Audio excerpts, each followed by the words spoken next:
a lot of solar companies have like these required photos that they need their site surveyors to capture. So, and it can change depending on like the age of the home or the jurisdiction or whatever it is.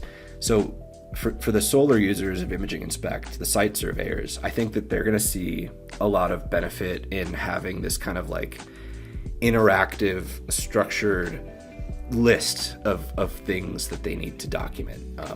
And they would be interacting with that list through the concept of location tags, which we've created. So, there might be a location tag for the meter, right? And they need to capture a photo for that. That would then translate directly into the report for them with a click of a button. And they can kind of just follow that list to document all of the things that they need to document.